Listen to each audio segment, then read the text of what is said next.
Hi, I'm Vinci, back with medical surgical nursing here, genitourinary system. A topic we are going to discuss is glomerulonephritis. Glomerulonephritis is infection inflammation of the glomeruli. Glomeruli is small microscopic blood vessel from which the blood gets filtered. Okay, there are two types of glomerulonephritis, that is acute and chronic. So today in this video we will be discussing about acute. Okay, acute glomerulonephritis. Acute glomerulonephritis, it's an infection inflammation of the glomerular capillaries. Okay, what are the etiology that can cause acute glomerulonephritis? Is either bacterial infection, for example streptococcal bacterial infection, or we can say the post episode of streptococcal infection of affecting the skin as well as the pharynx, or a severe throat infection. Then a virus which mumps, hepatitis B and all can have an after effect in glomerulonephritis. Then a heavy dose of NSAIDs, that is non-steroid anti-inflammatory drugs. For example, I can say ibuprofen.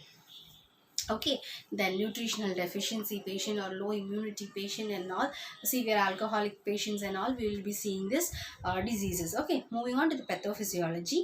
It's very important, pathophysiology, and glomerulonephritis is a 10-mark question. Please, what should I say, like, take the seriousness of this disease. Okay, so pathophysiology due to etiological factor, throat infection.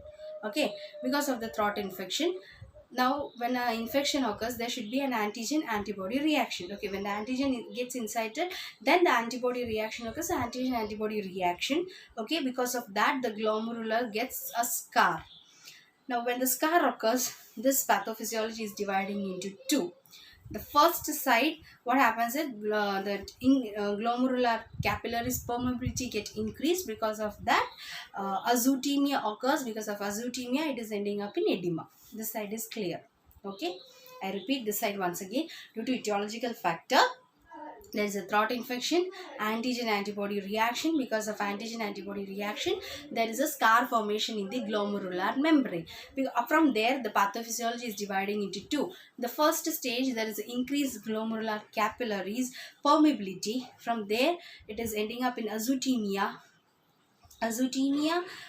then hematuria, proteinuria, that is ending up in edema. Okay, now this side is very important. This side we have already discussed in nephrotic syndrome. Same pathophysiology here. What happens is, like, there will be a decreased GFR. GFR is a glomerular filtration rate. When there is a decreased glomerular filtration rate, the BP is automatically decreased. Okay, now the renin gets started. Okay, the enzyme renin, kidney secretes renin. When renin is secreted, it produces angiotensin 1. Angiotensin 1 cannot stand alone. Angiotensin 1 can get converted to angiotensin 2 with the help of angiotensin converting enzyme. Angiotensin 2 produce aldosterone, from which the BP gets increased, sodium retention, water retention, which is ending up in edema. This is the pathophysiology. Okay, I think so it's easy. This part is very much easy for you people, right? Then moving on to the clinical manifestation. The person will be having edema, yes, oliguria, hematuria, proteinuria.